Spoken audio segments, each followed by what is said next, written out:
com alegria e satisfação que cumprimentamos os nossos amigos e irmãos do portal Escola Dominical com a gloriosa paz de nosso Senhor e Salvador Jesus Cristo. Estamos dando início a mais um apêndice do trimestre. Os irmãos que têm acompanhado o portal Escola Dominical sabem que sempre que possível nós complementamos o estudo do trimestre da Escola Bíblica Dominical com algum assunto correlato que não pôde ser analisado com profundidade ou mesmo apreciado nas lições bíblicas. Longe de nós querermos dizer que o trabalho profícuo da Casa Publicadora das Assembleias de Deus tem algum defeito ou tenha algo a desejar. Não é esse o nosso objetivo. Mas, às vezes, algum tema correlato que pode ser complementado vem à nossa mente, vem à mente do portal Escola Dominical, e nós, então, sempre com o objetivo de aprimorarmos, de melhorarmos, de ajudarmos o estudo do tema da Escola Bíblica Dominical, fazemos, quando há necessidade, algum apêndice. E neste terceiro trimestre de 2016, nós estamos estudando o tema O Desafio da Evangelização, obedecendo ao ide do Senhor Jesus de levar as boas novas a toda criatura. E quando nós falamos em desafio da evangelização, e nós já vimos que desafio significa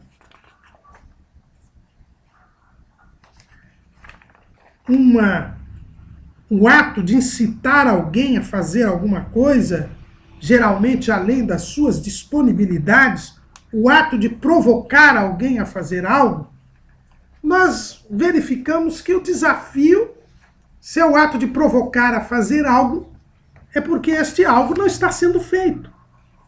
E nós,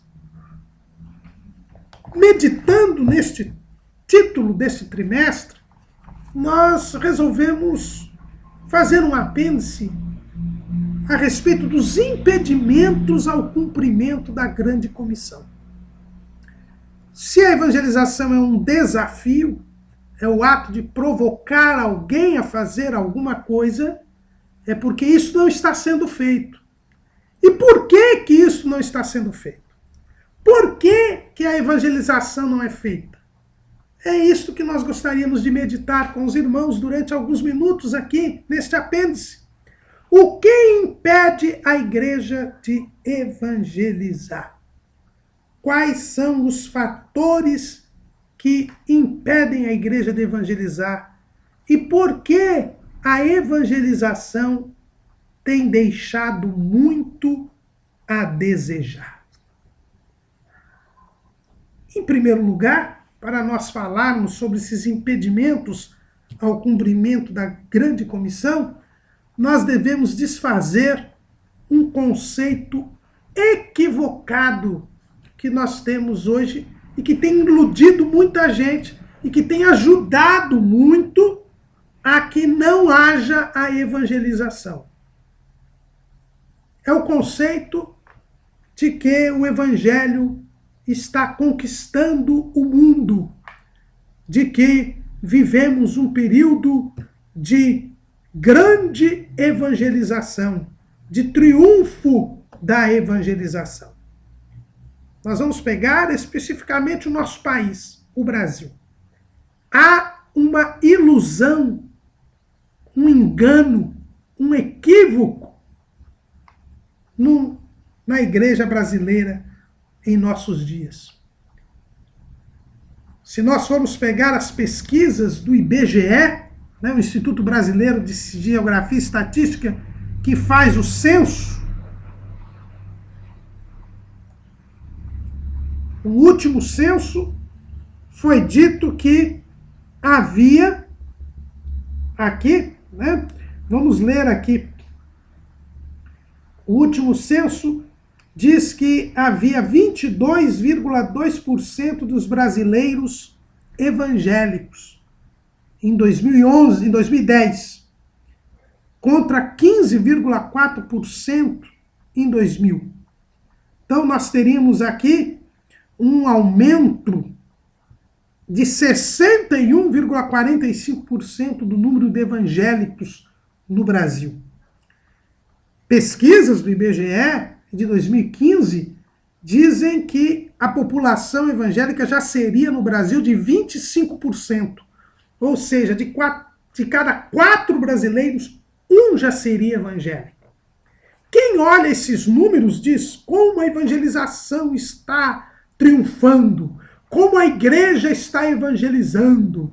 O Brasil vai se tornar um país evangélico. O evangelho está crescendo. Mas isto, irmãos, é uma ilusão. A verdade hoje é que a igreja está evangelizando pouco. A verdade hoje é que a evangelização está retrocedendo. Que a igreja está crescendo menos do que no passado. Essa é a realidade da igreja. Mas, irmão Caramuru, as estatísticas dizem que 25% dos brasileiros são evangélicos. Eles podem ser evangélicos, mas não são salvos. E quando nós vamos a miúde na pesquisa, quando nós vamos observar o teor desta pesquisa, nós vemos a realidade dos números. Coloquei aqui no nosso esboço do apêndice o seguinte. Pesquisa do próprio IBGE em 2011 demonstrou que surgiu uma nova categoria na população de evangélicos no Brasil, os chamados evangélicos não praticantes, que alcança 2,9% da população, o que representava na época da pesquisa cerca de 4 milhões de pessoas. E na análise desta pesquisa, olha o que especialistas disseram.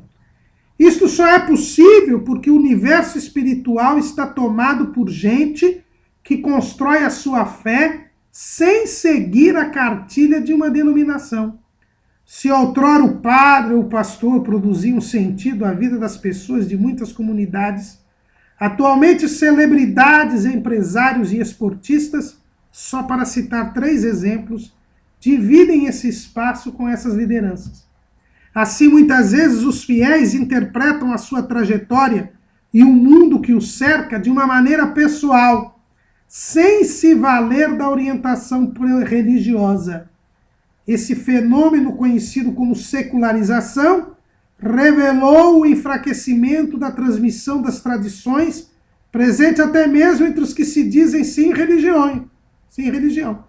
É muito provável, portanto, que os evangélicos pesquisados pelo IBGE, que se disseram desvinculados da sua instituição, estejam, como muitos brasileiros, experimentando outras crenças. O que nós vemos aqui na análise da pesquisa é que em 2010 nós tínhamos já 4 milhões de crentes desigrejados, sem igreja, sem prática, evangélicos não praticantes, coisa que não existia antes, irmãos. A demonstrar que nós não estamos diante de um crescimento da igreja, mas estamos diante de um inchaço. E inchaço é diferente de crescimento.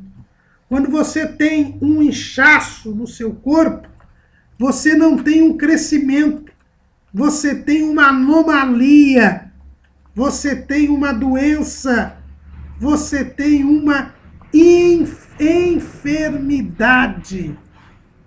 O inchaço não é bom, não faz bem para o corpo. O inchaço é ruim. Paulo fala do inchaço, lá em 1 Coríntios, capítulo 5, versículo 10.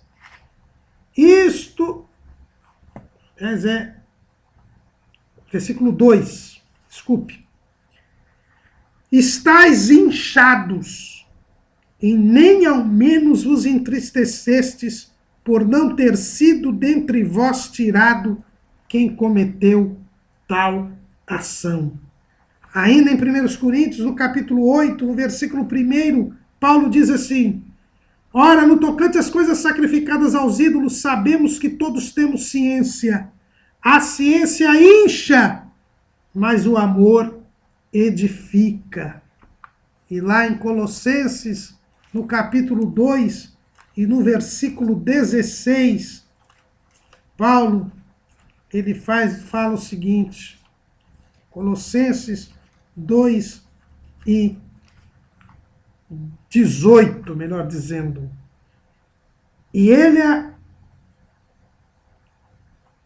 ninguém vos domine a seu bel prazer com pretexto de humildade e culto dos anjos, metendo-se em coisas que não vinham, estando debalde inchado na sua carnal compreensão.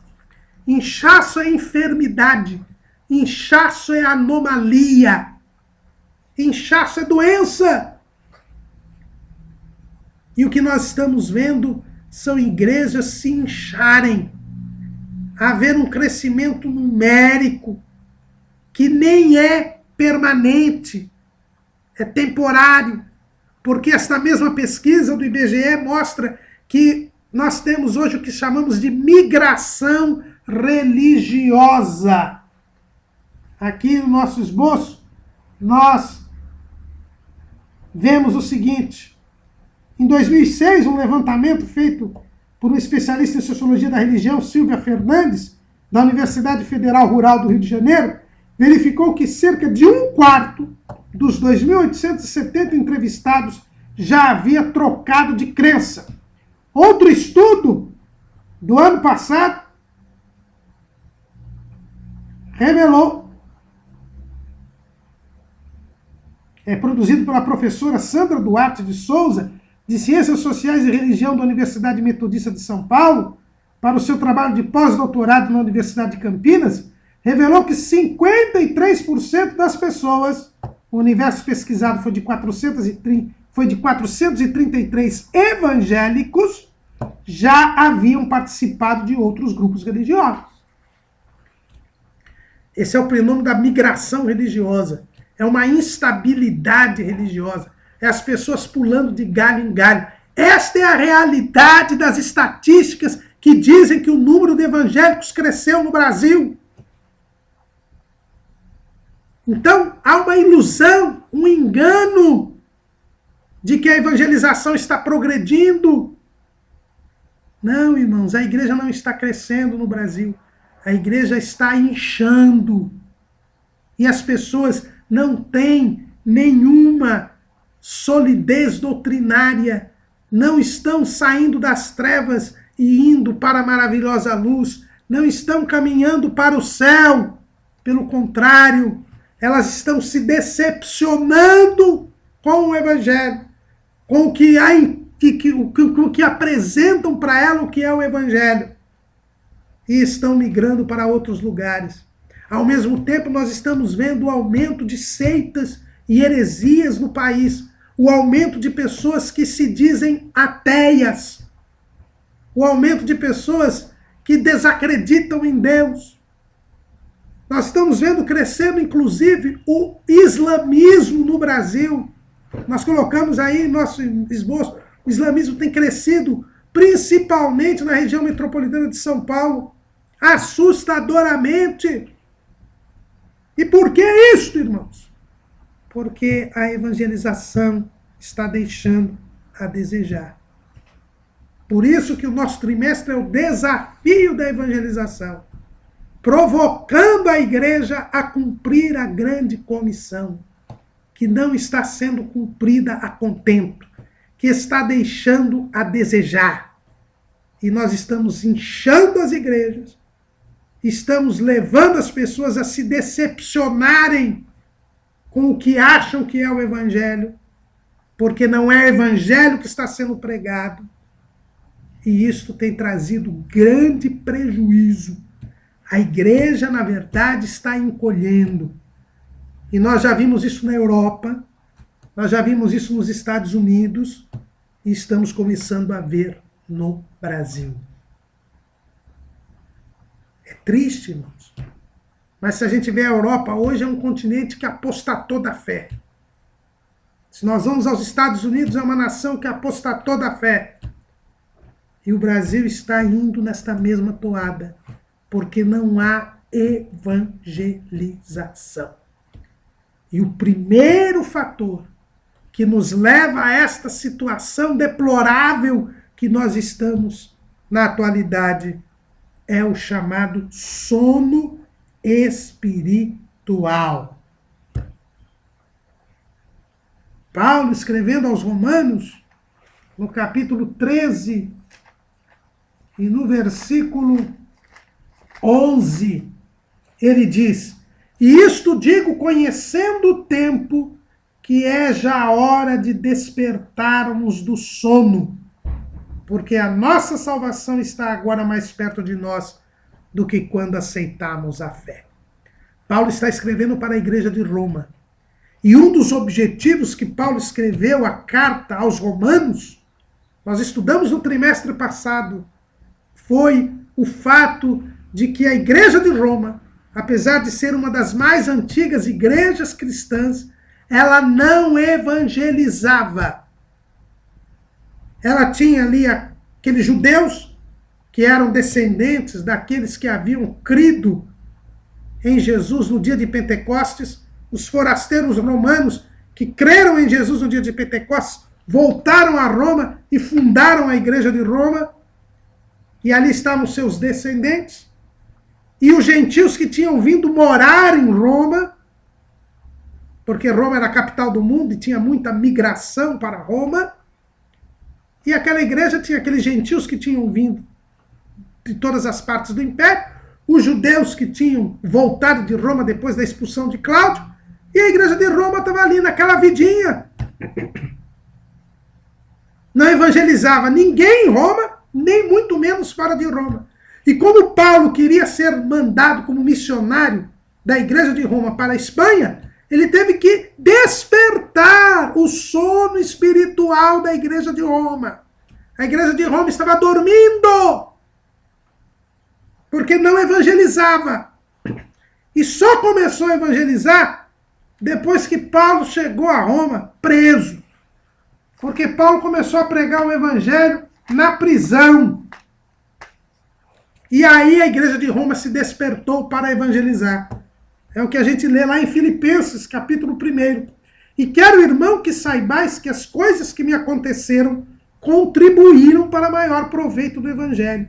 De maneira que as minhas prisões em Cristo foram manifestas por toda a guarda pretoriana e por todos os demais lugares. E muitos dos irmãos no Senhor, tomando ânimo com as minhas prisões, ousam falar a palavra mais confiadamente, sem temor. Depois que Pedro começou a pregar, Paulo começou a pregar o evangelho nas prisões de Roma, começou a pregar para a guarda pretoriana que fazia a sua escolta, isso despertou a igreja de Roma. E ela começou a evangelizar. E cremos que quando Paulo foi solto, porque dessa primeira prisão ele foi solto, ele efetivamente foi para a Espanha, mandado pela igreja de Roma, como era o seu desejo. Mas a igreja de Roma estava dormindo, brigando ali entre judeus e gentios e deixando de evangelizar. O sono espiritual é o primeiro fator, e o fator que gera o impedimento à evangelização, que gera a inatividade da igreja. É o sono espiritual. E por que nós dormimos espiritualmente? E por isso não evangelizamos. Por quê? Porque nós deixamos de vigiar. Estar acordado, estar despertado, é estar vigilante e viver em santidade. Por isso Jesus disse lá em Marcos capítulo 13, versículo 33, olhai vigiai e orai, porque não sabeis quando chegará o tempo. E o versículo 37, e as coisas que vos digo, digo-as a todos, vigiai. O crente precisa estar despertado, o crente precisa estar vigilante, ele não pode dormir, porque o sono espiritual nos leva ao prejuízo da evangelização. É por isso que Paulo diz, já é hora de despertarmos do sono. Nós devemos entender que Jesus está próximo, que nós deveremos prestar contas no tribunal de Cristo e que não podemos chegar com as mãos vazias diante do Senhor. Estar atentos para o que está acontecendo, para o cumprimento das profecias e saber da nossa responsabilidade diante de Deus. Precisamos ter uma vida de santificação, uma vida de entrega a Deus, uma vida de adoração a Deus. Isso nos leva a evangelizar. Como nós já estudamos nos aspectos gerais da evangelização, nós provamos a nossa salvação através do amor. E não há maior amor do que este, do que darmos as nossas vidas pelos irmãos, do que entregarmos as nossas vidas nas mãos do Senhor e de querermos a salvação do próximo. Eu amo a Deus quando eu guardo a sua palavra e Ele mandou que eu evangelizasse. Eu provo o meu amor a Deus evangelizando, cumprindo a grande comissão. Eu provo o meu amor ao próximo, querendo bem ao próximo. E não há maior bem ao próximo do que a salvação. Eu provo a minha salvação tendo a mesma vontade de Deus, sendo conforme a imagem do Filho de Deus, querendo o que Deus quer, renunciando a mim mesmo e assumindo a vontade de Deus. E Deus quer que todos os homens se salvem e venham ao conhecimento da verdade. É assim, irmãos, que nós somos despertos. É assim. Querendo a salvação das pessoas, evangelizando. O sono espiritual nos impede de evangelizar. E quando nós dormimos, o inimigo tem lugar. A Bíblia diz que nós não devemos dar lugar ao diabo. Lá, Paulo escrevendo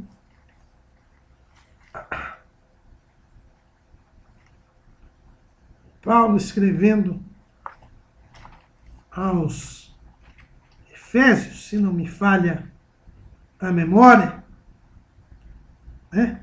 Paulo escrevendo aos Efésios, isso mesmo, no capítulo 4, no versículo 27, nós vemos Paulo escrevendo, dizendo, não deis lugar ao diabo. Mas quando nós dormimos espiritualmente, ou seja, quando nós deixamos de pregar o Evangelho, deixamos de vigiar, deixamos de entender que é a ordem de Jesus nós pregarmos o Evangelho e que o dia está terminando e que Jesus está voltando, quando nós dormimos, nós damos lugar ao diabo. Quem disse isso foi Jesus. Lá na parábola do joio e do trigo, lá em Mateus capítulo 13, no versículos 24 a 30, ele explica a parábola do joio e do trigo. E ele diz assim, ele fala, né, a parábola do joio e do trigo, do 24 a 30, do capítulo 13 de Mateus, e depois ele explica dos versículos 36 a 43. E Jesus disse assim, propôs-lhes outra parábola, dizendo, o reino dos céus é semelhante ao homem que semeia a boa semente no seu campo. Mas, dormindo os homens, veio o seu inimigo e semeou joio no meio do trigo e retirou-se. Quando nós dormimos, vem e planta o joio. Quem são estes homens que dormiram? Jesus explicou. O inimigo que o semeou é o diabo. Ele é bem claro. E ele diz que o que semeia a boa semente é o Filho do homem. É Cristo. E o corpo de Cristo é a igreja. Os homens são os servos do pai de família. Olha lá no versículo 27. E os servos do pai de família, indo ter com ele, disseram: Senhor, não semeaste tu no campo boa semente? Por que tem então joio? E ele lhes disse: um inimigo é quem fez isso. E os servos lhe disseram: queres, pois, que vamos arrancá-lo? Os servos do Filho do Homem, que plantou a boa semente, o trigo. Mas quando nós dormimos, o inimigo vem e planta o joio. E o joio, irmãos, ele causa prejuízo. Ele causa prejuízo. O joio, ele primeiro ocupa espaço que seria do trigo. Ele ocupa um espaço prejudicando o campo, que Jesus diz que é o mundo. Quando nós dormimos, nós damos espaço ao inimigo, nós damos lugar ao diabo no mundo. E é por isso que nós temos esse estado lamentável que nós estamos hoje.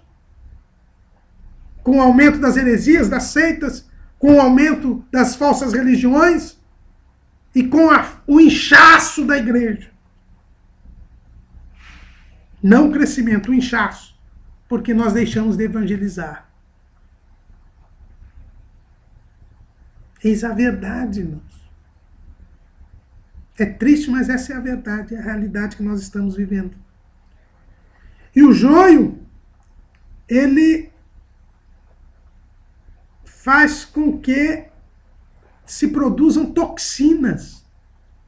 O joio, ele produz toxinas. Nós colocamos aí em nosso esboço a questão do joio.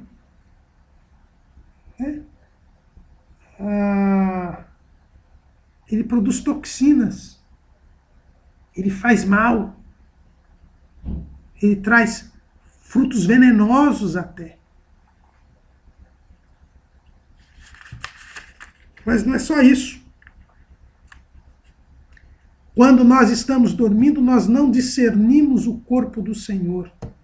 Nós não passamos a identificar o que é a igreja, qual é a missão da igreja. E por isso nós deixamos de trabalhar para a obra de Deus. Nós perdemos o foco da obra de Deus. Porque nós não nos santificamos. É o que Paulo diz lá em 1 Coríntios, capítulo 11. Porque o que come e bebe indignamente, come e bebe para a sua própria condenação, não discernindo o corpo do Senhor. Por causa disso há entre vós muitos fracos e doentes e muitos que dormem. O sono espiritual, ele nos afasta de Deus, nos faz deixar de entender o que é a igreja. É por isso que muita igreja hoje é apenas um clube social. É por isso que a igreja hoje é só um palco de entretenimento. É por isso que a igreja hoje, muitas vezes, é apenas uma instituição filantrópica.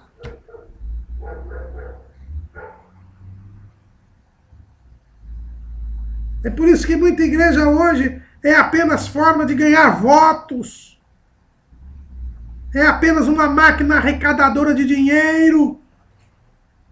Porque as pessoas não discernem o que é o corpo do Senhor. Porque andam dormindo, andam fracas, porque não estão em santidade. E por isso a igreja, ela não é a luz do mundo, ela não é o sal da terra, ela não influencia está cada vez mais influenciada pelo mundo, porque deu lugar ao diabo, dormiu e o diabo plantou o joio no campo. O sono espiritual nos afasta de Deus, irmãos. Faz com que nós recusemos a ordem de Deus da evangelização e queiramos estar no outro extremo. É o que a gente vê no caso do profeta Jonas. O profeta Jonas, irmãos, foi chamado para pregar o juízo de Deus à cidade de Nínive. Mas ele não quis obedecer à ordem de Deus. Ao invés de ir para Nínive, ele pegou um navio para Tarsis, que era o outro extremo, o extremo ocidente do mundo de então. Tarsis fica ali na Espanha. Era considerado o fim do mundo. Ele pegou um navio para ir para o fim do mundo, bem longe, o mais longe que ele podia. E quando ele desobedece a Deus, quando ele não quer ouvir a voz de Deus, ele cai no sono.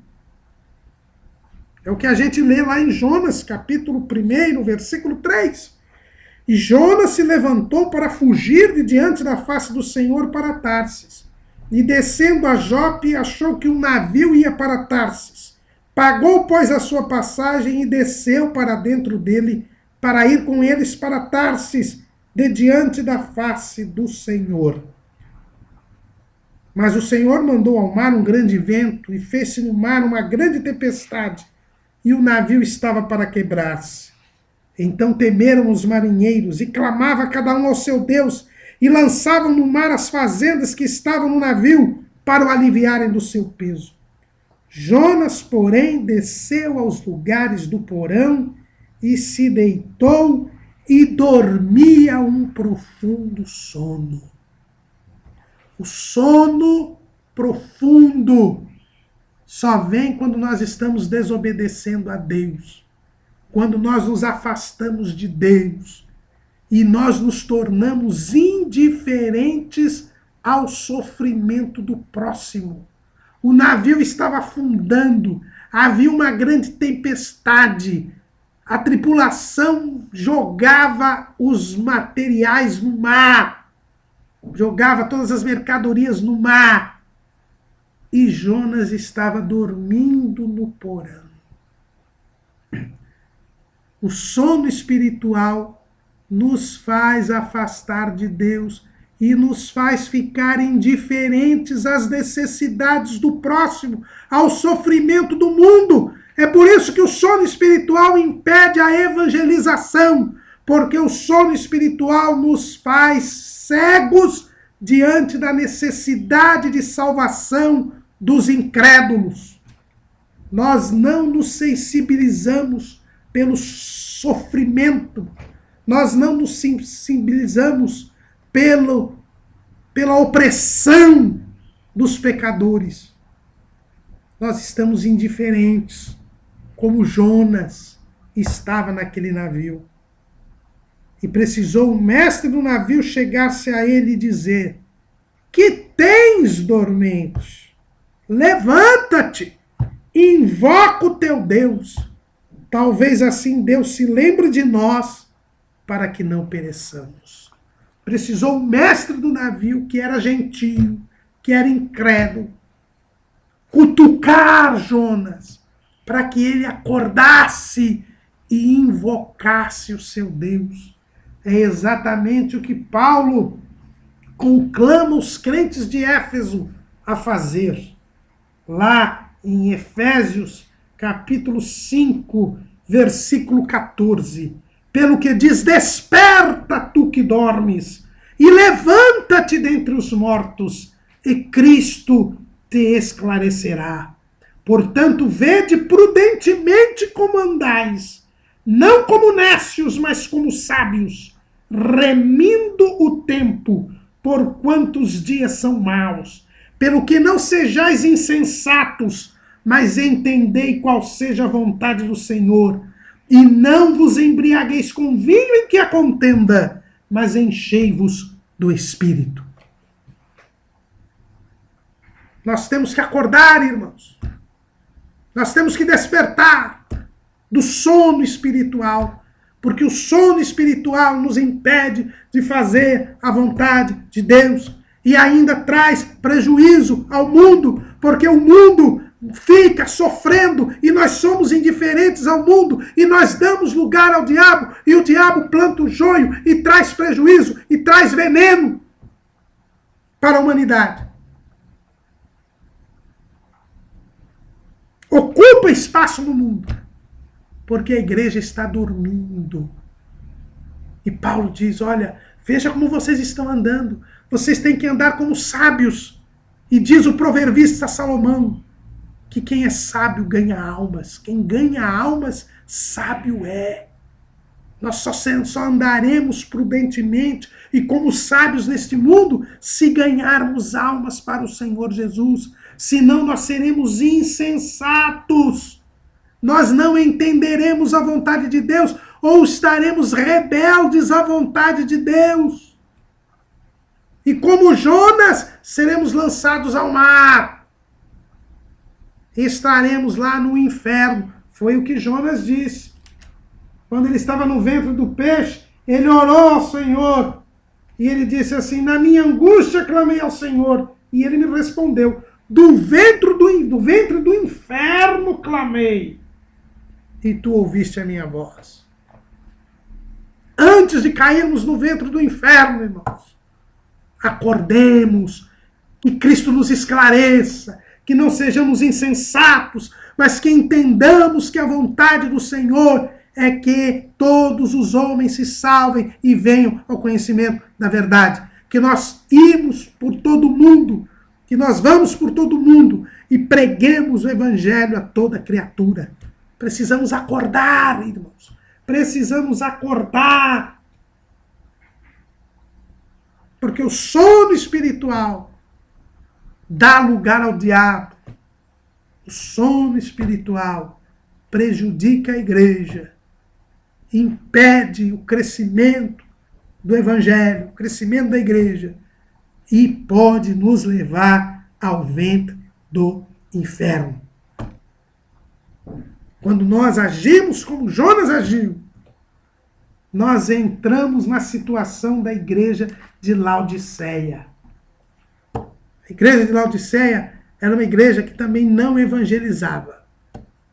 Porque ela dizia, Apocalipse capítulo 3, versículo 17, rico sou e estou enriquecido, e de nada tenho falta.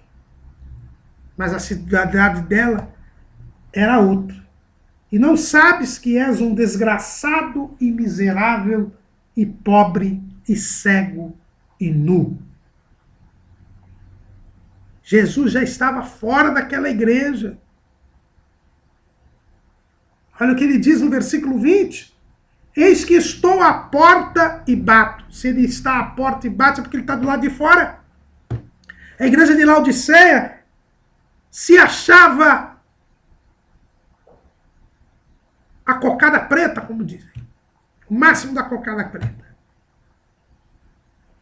Ela achava que era rica e não tinha falta de nada. Mas, na verdade, ela já estava cega, porque ela estava dormindo. E ela precisava acordar. E Jesus diz, aconselho-te que de mim compres ouro provado no fogo, para que te enriqueças. Vestidos brancos, para que te vistas.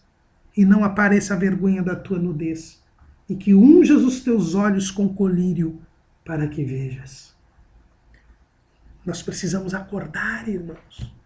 E para acordar, eu preciso de ouro provado no fogo. Ouro fala de Deus. Eu preciso ter comunhão com Deus. Eu preciso ter vestes santas. Eu preciso me santificar. E eu preciso ter unção nos meus olhos, ter a visão de Deus, a visão do reino de Deus, para poder então fazer o que a igreja tem que fazer, que é pregar o evangelho. E vejam bem, irmãos, que este sono espiritual muitas vezes ele é maquiado por um ativismo. Às vezes, nós temos muitas atividades na igreja, ensaios, festividades, trabalho social, e esquecemos de evangelizar. Esquecemos de dizer que Jesus salva, cura, batiza com o Espírito Santo e brevemente voltará. Esquecemos que a igreja só tem razão de ser quando ela prega o evangelho. E nós criamos uma série de atividades na igreja que vive como um verdadeiro clube social. Mas não pregamos o evangelho. E estamos dormindo. Veja bem, Jonas entrou no navio, pagou a passagem e foi dormir lá no porão. Mas o que ele tinha de fazer, ele não fez. Muitas igrejas estão como Marta. Marta. Ela estava fazendo muita coisa. Mas tudo que Marta fazia não significava coisa alguma. Lá em Lucas capítulo 10, diz assim, versículo 38, e aconteceu que indo eles de caminho entrou numa aldeia, e certa mulher por nome Marta o recebeu em sua casa. E tinha esta uma irmã chamada Maria, a qual, assentando-se também aos pés de Jesus, ouvia a sua palavra. Marta, porém, andava distraída em muitos serviços. E aproximando-se, disse, Senhor, não se te dá que de minha irmã me deixe servir só? Dize-lhe, pois, que me ajude. E respondendo Jesus, disse-lhe, Marta, Marta, estás ansiosa e afadigada com muitas coisas, mas uma só é necessária. E Maria escolheu a boa parte, a qual não lhe será tirada. Há muitas igrejas distraídas em muitos serviços, serviços meritórios, mas se esquecendo que a boa parte é pregar o evangelho. É para isso que a igreja existe. A igreja existe para pregar o evangelho. O evangelho envolve ação social. O evangelho envolve o discipulado. O evangelho envolve a manifestação do poder de Deus. O evangelho envolve a ajuda aos necessitados, a ajuda às outras igrejas locais, mas o evangelho é a boa parte. Todas as atividades da igreja são importantes, mas são secundárias em relação à evangelização. Mas muitas igrejas estão dormindo e estão distraídas em muitos serviços. Irmãos, quanto que a igreja gasta de tempo e de dinheiro com atividades supérfluas e está deixando de evangelizar? É congresso disso, é congresso daquilo, é ensaio disso, ensaio daquilo, e evangelizar que é bom, nada. Repensemos estas coisas, irmãos. Quanto de tempo e de dinheiro a igreja não tem gastado com coisas que não têm valor. Quando Jesus quer que a igreja evangelize, pregue o evangelho. Voltemos às origens. Não nos distraiamos com muitos serviços. Nos renovemos espiritualmente. Porque só assim nós despertamos do sono. É através do avivamento, da renovação espiritual. Como diz Pedro lá na primeira carta, capítulo 3, versículo 15. Primeira de Pedro, capítulo 3, versículos 15. Antes santificai a Cristo em vossos corações, como Senhor em vossos corações, e estáis sempre preparados para responder com mansidão e temor a qualquer que vos pedir a razão da esperança que é em vós. Eu preciso primeiro me santificar a Cristo como Senhor em meu coração, para poder evangelizar.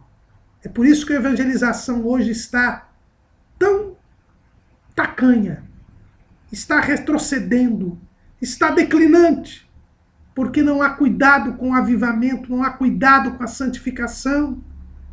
As pessoas estão num ativismo, mas estão fora da comunhão, não são sábias, porque sábio, diz Salomão em Provérbios, é aquele que observa a palavra de Deus.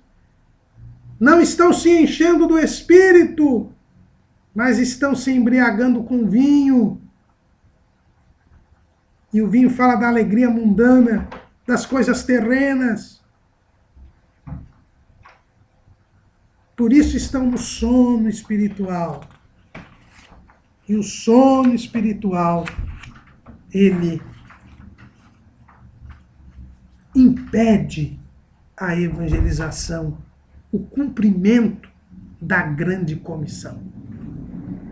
Mas além do sono espiritual, nós temos um outro fator que tem prejudicado grandemente a evangelização, que é um subproduto, uma consequência, um efeito do sono espiritual. Nós dissemos que o sono espiritual, ele dá lugar ao diabo e o diabo planta o joio. E nós já dissemos que o joio, ele é venenoso, ele traz toxinas. E o sono espiritual, ele gera um veneno no meio da igreja, que são os falsos evangelhos. Os falsos evangelhos, que representam o joio. O joio, nós colocamos aqui em nosso esboço, ele é altamente danoso. Ele é frequentemente infectado por um fungo endófito de origem do gênero Neutifodium, que é produtor de toxinas. A frequente presença de toxinas de origem fúngica pode tornar as sementes de joio venenosas, pelo que uma pequena quantidade de joio colhida e processada junto ao trigo pode comprometer a qualidade do produto obtido.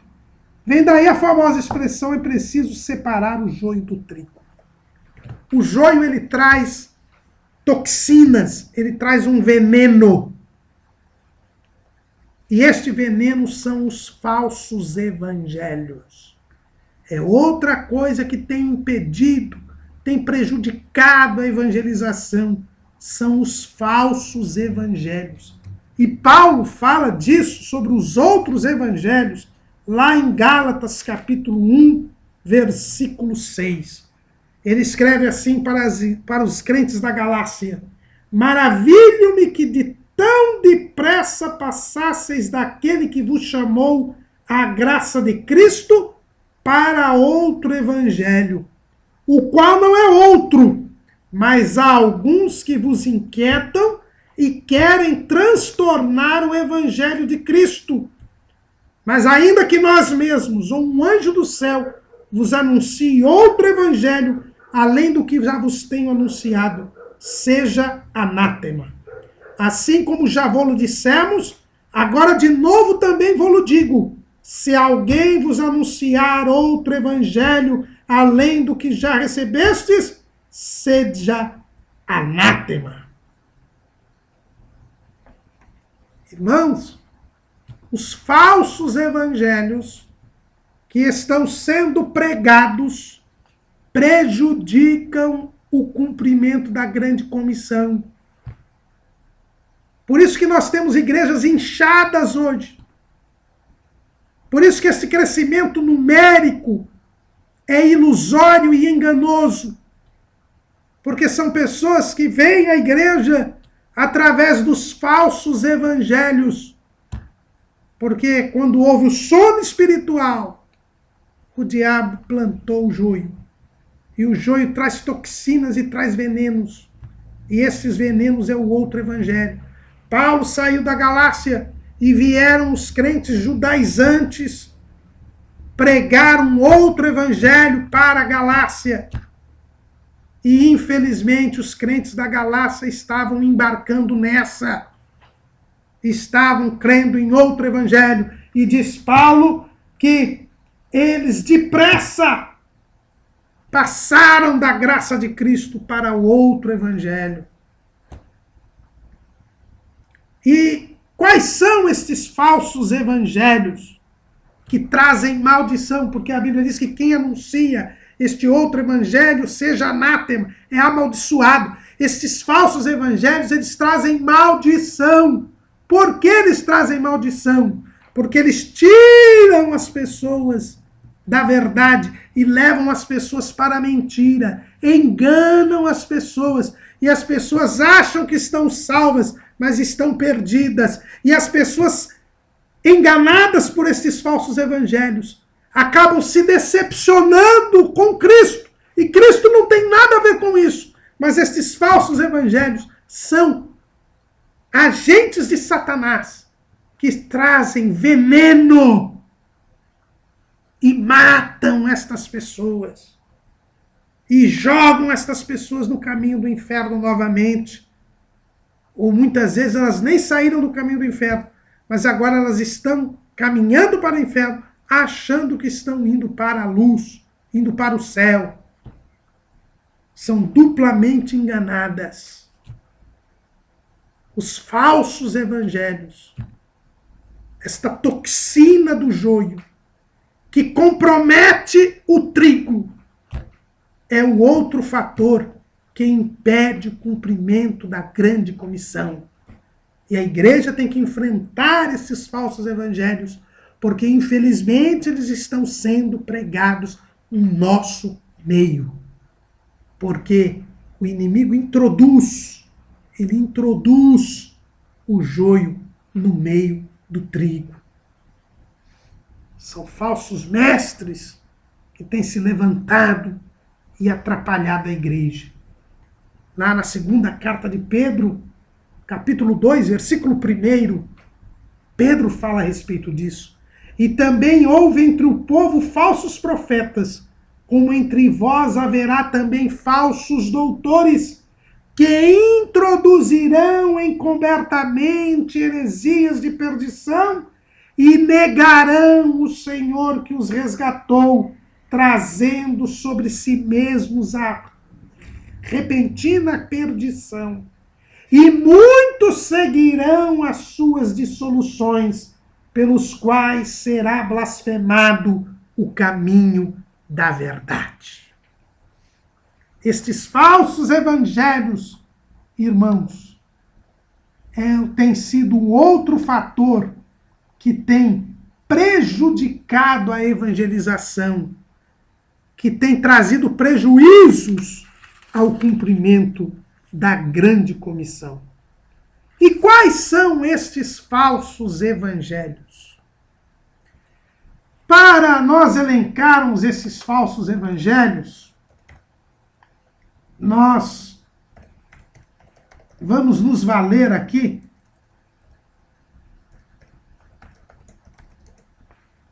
de um livro do grande ensinador da nossa igreja, o pastor Ciro Sanches Zibordi. Pastor Ciro Zibordi, que tivemos o prazer de conhecê-lo, fomos seu professor na escola teológica, e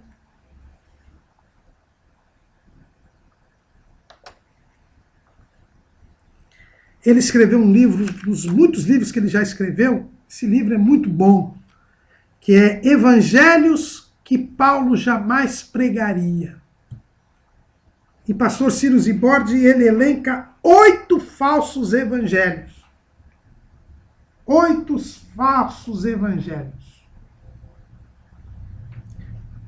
E são esses 8 falsos evangelhos que, sucintamente, nós iremos aqui mostrar aos irmãos estes falsos evangelhos que têm impedido o cumprimento da grande comissão, que têm impedido a evangelização, que têm prejudicado a igreja a evangelizar.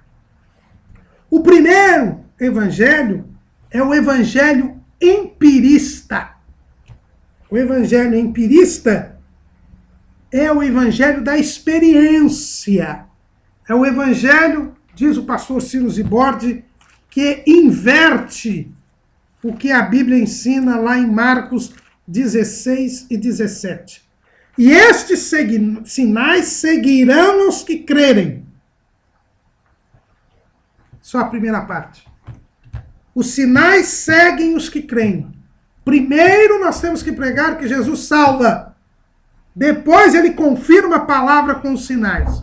O evangelho empirista, ele coloca a carroça na frente dos bois. Ele coloca os sinais antes da mensagem. E isto é complicadíssimo. Por quê? Porque o evangelho não é a realização de sinais e de milagres. O evangelho é a palavra de Deus que é confirmada pelos sinais. Agora, um evangelho que é pregado única e exclusivamente com base em sinais, em milagres, ele não é o evangelho verdadeiro. É um falso evangelho. E as pessoas serão enganadas e iludidas. Sabe por quê? Porque o diabo também faz sinais. Lá em Mateus 24 e 24, Jesus fala a respeito disso. Porque surgirão falsos cristos e falsos profetas, e farão tão grandes sinais e prodígios que, se possível fora, enganariam até os escolhidos. Em 2 Tessalonicenses, capítulo 2, versículos 8 a 11, nos fala também no futuro do engano que se fará através de sinais. E então será revelado o iníquo, a quem o Senhor desfará pelo assopro da sua boca e aniquilará pelo esplendor da sua vinda. A esse cuja vinda é segundo a eficácia de Satanás, com todo o poder e sinais e prodígios de mentira, e com todo o engano da injustiça para os que perecem, porque não receberam o amor da verdade para se salvarem. E por isso Deus lhes enviará a operação do erro para que creiam a mentira. Sinais não trazem a verdade. A verdade é a palavra de Deus. Os sinais confirmam a palavra. E o evangelho empirista, ele engana as pessoas, porque as pessoas correm atrás de sinais. E o diabo também faz sinais.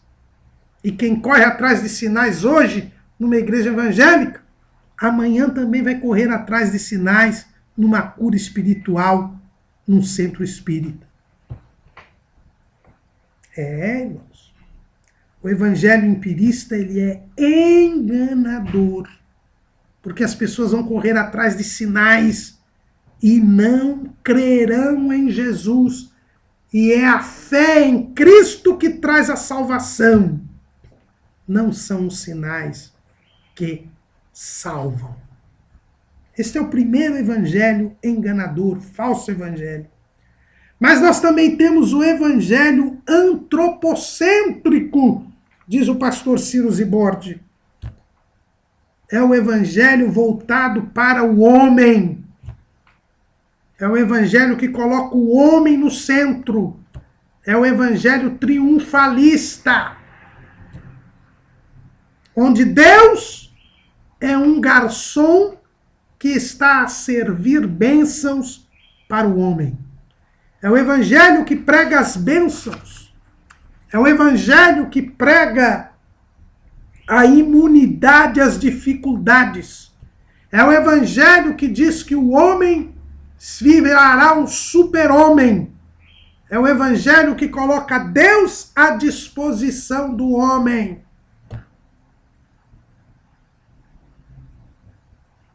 Mas não é este o verdadeiro evangelho. O evangelho diz que o homem deve servir a Deus. O evangelho diz: o tempo está cumprido, o reino de Deus está próximo. O reino de Deus e não o reino dos homens.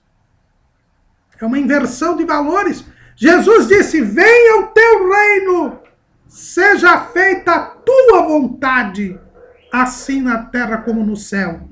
E o evangelho antropocênico diz: venha o reino do homem e a vontade do homem seja cumprida por Deus. O homem se acha o centro. O homem se acha Senhor. E quando ele se acha Senhor e se acha no centro, e acha que Deus tem de servi-lo, ele está perdido. É a velha mentira satânica. E sereis iguais a Deus, conhecendo o bem e o mal. É querer colocar Deus ao nosso serviço. Este é o evangelho antropocêntrico, que tanto tem sido pregado por aí. O evangelho que diz que o crente não fica doente. O evangelho que diz que o crente não passa dificuldade, que o crente não tem mais problema, que Deus é obrigado a atender aos nossos caprichos e às nossas vontades. E sabe o que acontece, irmãos? Acontece o que diz o pastor Paulo Romero no seu livro Decepcionados com a Graça. Porque as pessoas pensam que Deus está à sua disposição. E quando Deus não faz o que elas querem, elas desanimam e abandonam a Deus. Porque nunca conheceram a Deus como Senhor. Porque o evangelho nos coloca a Deus como Senhor, que nós devemos servi-lo. Nesse livro, Decepcionados com a Graça, do pastor Paulo Romero, ele se debruçou sobre centenas de casos em que as pessoas se frustram porque acreditam em promessas de curas sobrenaturais que jamais se transformaram em realidade. É um contingente de desiludidos por causa desse falso evangelho. Por que existe evangélico não praticante? Por que os evangélicos estão em migração religiosa? Porque eles creem num Deus que está a seu serviço. E quando Deus não faz o que eles querem, eles se decepcionam com Deus. Mas Deus não tem nada a ver com isso. Deus é Senhor e não serve. Este é o evangelho antropocêntrico. O terceiro falso evangelho, diz o pastor Ciro Zibordi, é o evangelho da prosperidade. É o evangelho materialista.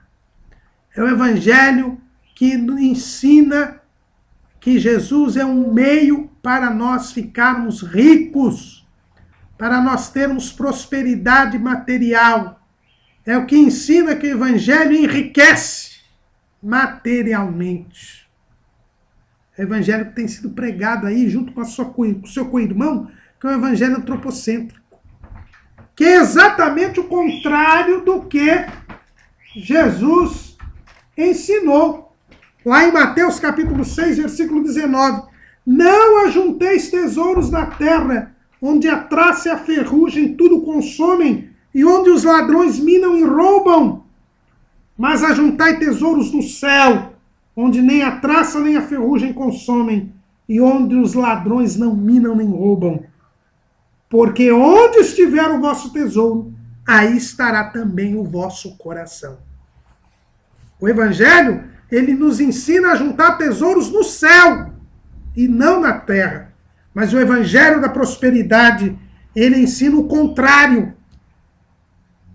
E ele nos desvia de Deus. Porque Jesus mesmo disse, nesse mesmo capítulo 6 de Mateus, versículo 24, ninguém pode servir a dois senhores, porque ou há de odiar um e amar o outro, ou se dedicará a um e desprezará o outro. Não podeis servir a Deus e a Mamon. O evangelho da prosperidade nos leva a servir as riquezas, transforma Jesus em instrumento para o verdadeiro Deus, que é Mamon, que são as riquezas.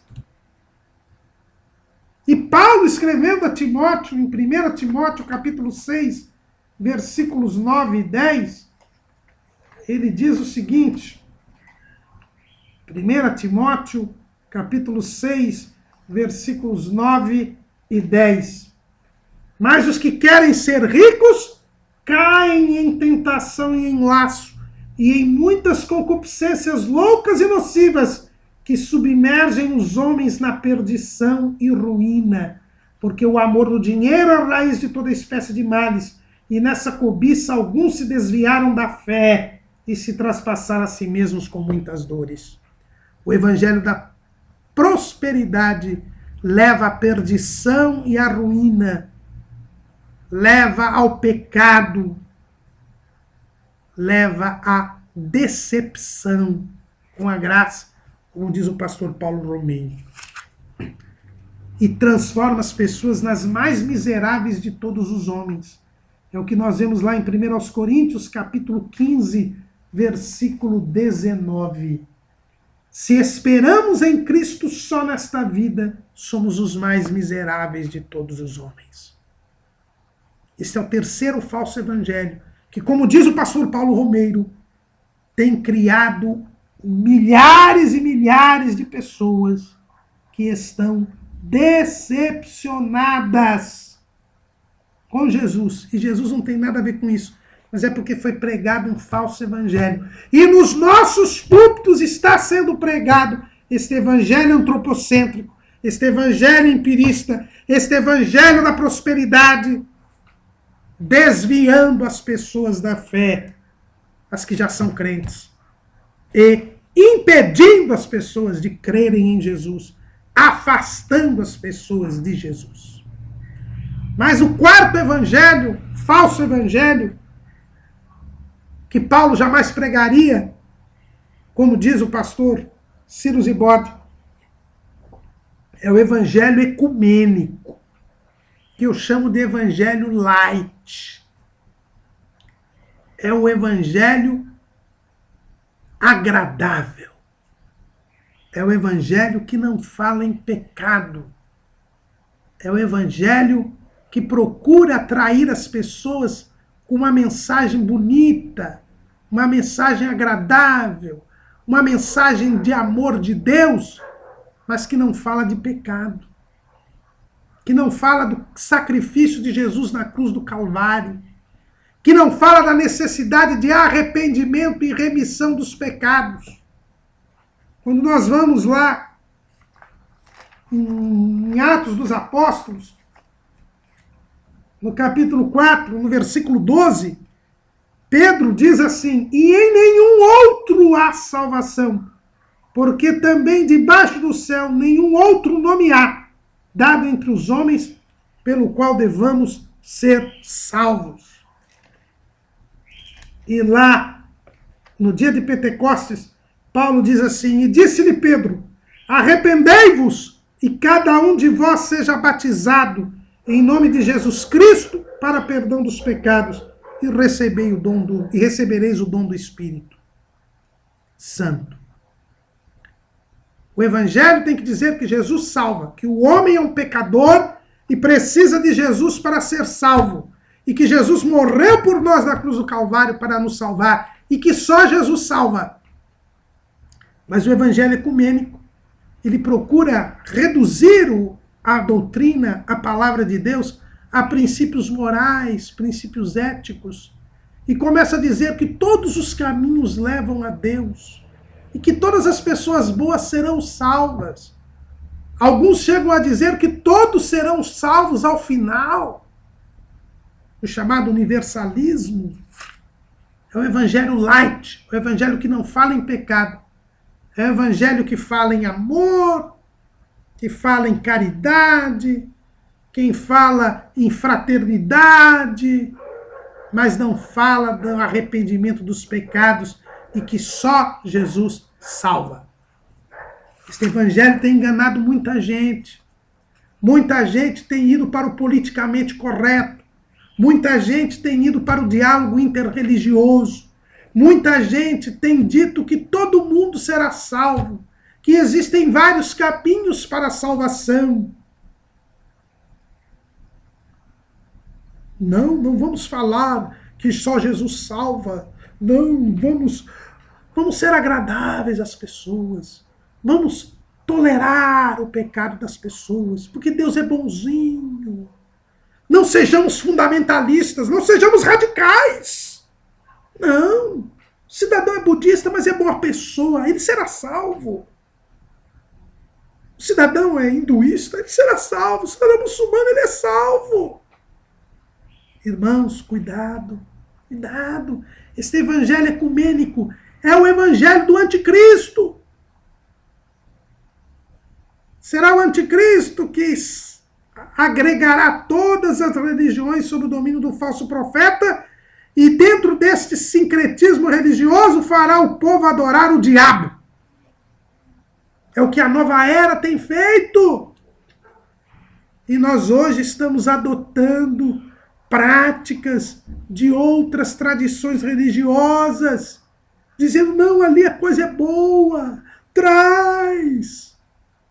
Cuidado com o ecumenismo e o diálogo interreligioso.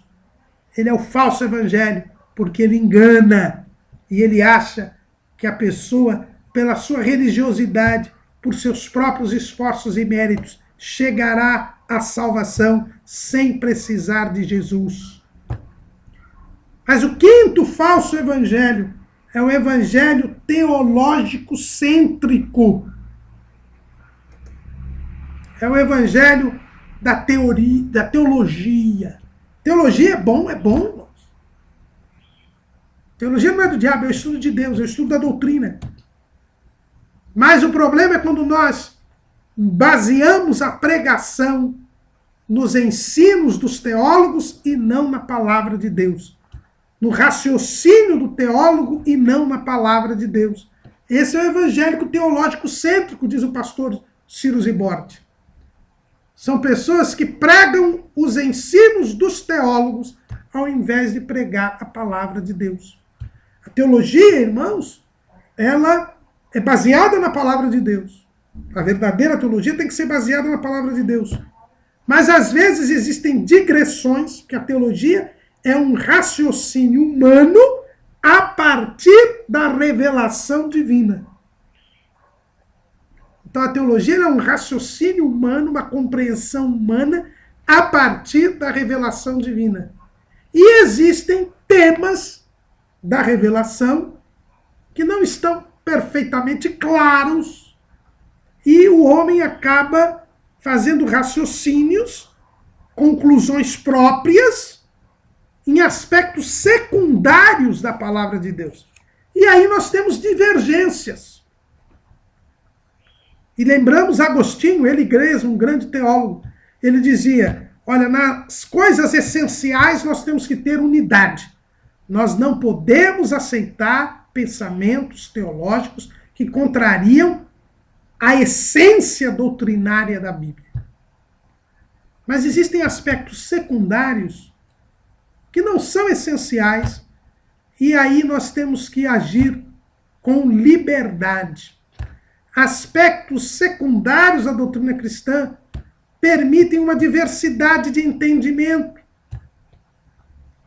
E é aí que entra o evangélico teológico cêntrico, onde as pessoas causam dissensões, debates, discussões e até inimizades por causa de aspectos secundários da doutrina.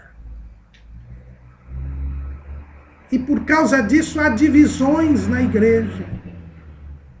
E por causa disso se faz cavalo de batalha. E pior, muitas vezes não é nem questão de entendimentos ou interpretações doutrinárias de aspectos secundários, mas é em torno de usos e costumes. E aí nós temos este evangelho que causa dissensões. Lá em 2 Timóteo, Paulo escrevendo em 2 Timóteo capítulo 2, versículo 14, ele diz assim, traz estas coisas à memória, ordenando-lhes diante do Senhor que não tenham contendas de palavras que para nada aproveitam e são para a perversão dos ouvintes. Quando nós começamos a pregar teologia, interpretações de teólogos, ao invés de pregarmos a palavra de Deus, ao invés de pregarmos Jesus Cristo, ao invés de pregarmos o reino de Deus, ao invés de pregarmos o evangelho verdadeiro e genuíno, nós estamos causando a perversão dos ouvintes. Quantas divisões não há? Quantas denominações? Por causa de discussões que escandalizam o mundo. Quando nós brigamos entre nós, por causa de denominação, por causa de ministério, por causa de um entendimento doutrinário secundário, nós escandalizamos o mundo. O mundo diz, olha, se eles não se entendem qual é a verdade, como nós podemos crer que o evangelho é a verdade? Quando nós debatemos e dissentimos, nós prejudicamos a evangelização. Qual era o problema da igreja de Corinto? Era a divisão. Divisão em razão de interpretações teológicas.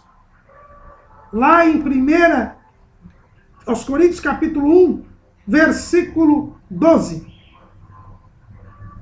Quero dizer com isso que cada um de vós diz, eu sou de Paulo, eu de Apolo, eu de Cefas e eu de Cristo. Está Cristo dividido? Foi Paulo crucificado por vós?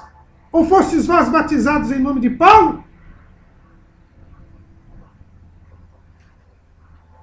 A igreja de Corinto deixava a desejar, porque ela entrou em divisões por questões doutrinárias, secundárias. Isto também é um falso evangelho. Nós não estamos aqui para pregar Calvino, Armínio, Agostinho, John Wesley, Eurico Bergsten.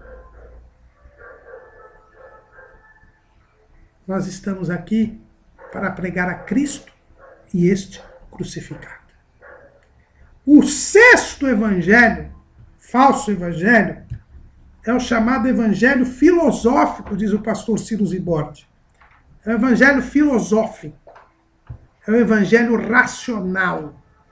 É a tentativa de reduzir o evangelho, que é o poder de Deus, para a pregação de todo aquele que crê, em um evangelho de razão, em uma ciência, em algo que pode ser entendido pela mente humana. Este evangelho tira o sobrenatural. Este evangelho reduz a palavra de Deus a uma mera questão ética e filosófica. É um evangelho que faz as pessoas deixarem de experimentar a salvação, porque a salvação não é natural nem racional. A salvação é sobrenatural. É o Espírito Santo quem convence o homem do pecado, da justiça e do juízo. Não é o argumento humano, não é o argumento racional. Este evangelho filosófico gera filósofos, gera pessoas que creem em uma filosofia religiosa e que não são transformadas, que não salva, porque a razão não salva. Por isso Paulo, que tinha grande conhecimento filosófico, ele diz lá em 1 Coríntios capítulo 2, versículo 4, a minha palavra e a minha pregação não consistiu em palavras persuasivas de sabedoria humana, mas em demonstração de espírito e de poder. Evangelizar não é fazer as pessoas aderirem a um pensamento. Não é as pessoas passarem a acreditar em um argumento. É o poder de Deus para a salvação de todo aquele que crê. O sétimo falso evangelho é o evangelho farisaico. É o evangelho da religiosidade. É aquele evangelho que prega uma maneira de viver religiosa, aparente. É o evangelho que se preocupa com a liturgia, com os rituais, com a aparência, que acha que a pessoa, pela sua própria aparência, pela sua religiosidade, ela alcançará a salvação. É o evangelho das boas obras. Viva desta maneira, se vista desse jeito.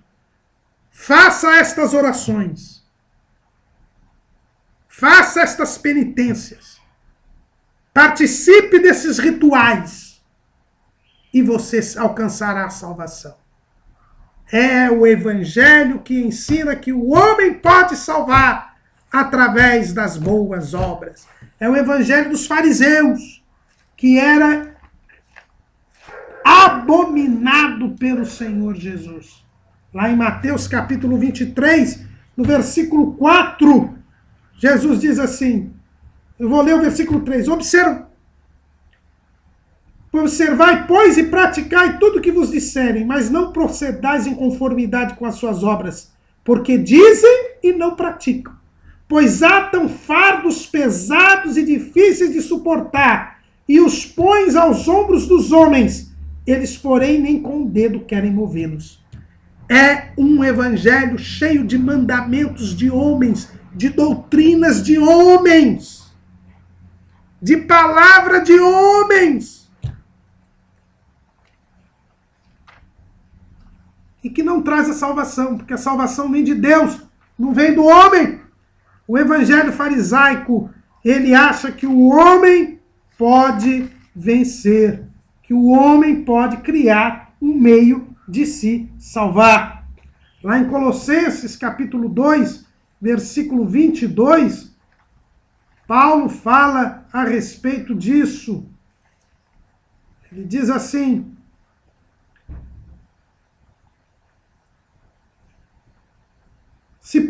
versículo 20, se pois estáis mortos com Cristo quanto aos rudimentos do mundo, por que vos carregam ainda de ordenanças como se vivesseis no mundo, tais como não toques, não proves, não manuseis, as quais coisas todas perecem pelo uso, segundo os preceitos e doutrinas dos homens, as quais têm, na verdade, alguma aparência de sabedoria, em devoção voluntária, humildade e disciplina do corpo, mas não são de valor algum, senão para a satisfação da carne.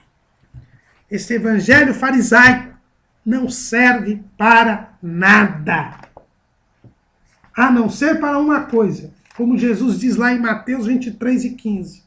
Ai de vós, escribas e fariseus, hipócritas, pois percorreis o mar e a terra para fazer um prosélito, e depois de o ter desfeito, o fazeis filho do inferno 2 vezes mais do que vós. Esse evangelho farisaico traz a noção da autossuficiência. A pessoa acha que por cumprir rituais, cerimoniais, regras, dogmas, ela está salva. Por isso ela é filha do inferno 2 vezes. Porque ela acha que pode se salvar através daquela aparência de religiosidade. E por isso não quer saber de se arrepender dos seus pecados. Ela pode pecar, desde que ela cumpra aqueles rituais, ela está salva. É isto que faz o evangelho farisaico. E o 8º e último falso evangelho, mencionado pelo pastor Ciro Zibordi, é o evangelho do entretenimento. É o evangelho da diversão, do lazer. Venha para cá, extravase os seus sentimentos, descarregue as suas frustrações. Faça coisas pela sua emoção e você vai estar servindo a Deus. É o evangelho transformado em momento de lazer, de descarrego. É o evangelho que leva as pessoas a acharem que a emoção o momento de emoção significa a sua salvação. É o evangelho da diversão, o evangelho do lazer, o evangelho da satisfação carnal, a embriaguez com vinho e não o fervor do espírito. O evangelho como uma forma alegre e superficial de viver. Eu vou a um show gospel, e lá eu choro, e lá eu me emociono. Isto é evangelho, isto é servir a Deus. É colocar o nome de Deus ou de Jesus nas coisas que eu costumeiramente faço. E aí vem aquela palavrinha, gospel. Se eu beber, mas beber uma cerveja gospel. Se eu for a uma balada, mas for a uma balada gospel. Se eu assistir um filme pornô, mas for um pornô gospel, eu estou agradando a Deus. Estou fazendo um favor a Deus. É o evangelho do entretenimento. É o evangelho que manda você perder a razão, servir a Deus com emoção, com coisas irracionais. Mas diz o apóstolo Paulo lá em Romanos, capítulo 14, versículo 17. Porque o reino de Deus não é comida nem bebida, mas justiça e paz e alegria no Espírito Santo. O evangelho do entretenimento acha que leva a pessoa a achar que o evangelho é um momento emocional, é um momento irracional, é um momento de extravasamento dos sentidos da pessoa. E depois, na segunda-feira, ela toca a vida como ela sempre fez. É o que nós temos visto hoje. Hoje é moda ser evangélico.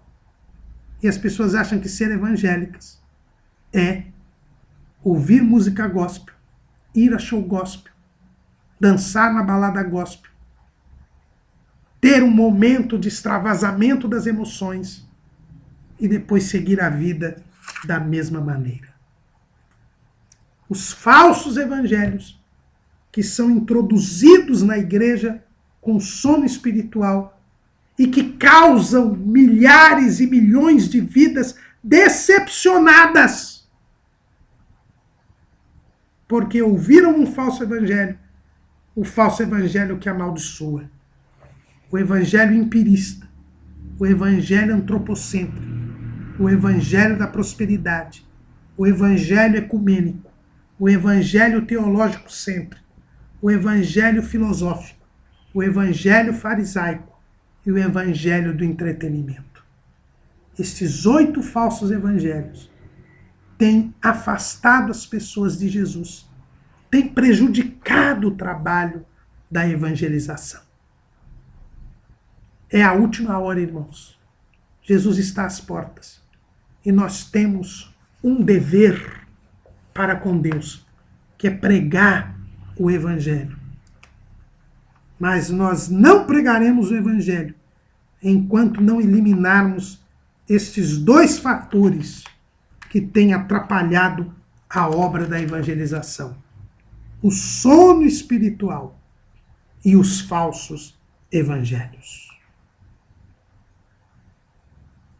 Que sejam o nosso desejo, o refrão do hino 63 da harpa cristã, da autoria de Herbert Maxwell Wright. Acordai, acordai, despertai, despertai, e cantai, sim cantai, o Senhor não tardará. Eis marchamos para aquele bom país, onde o crente, sim, é Cristo quem o diz, com seu Salvador, para sempre ali feliz, vai com ele descansar. Despertemos, Cristo nos esclarecerá. Enfrentemos os falsos evangelhos e levemos as almas para Jesus. Amém.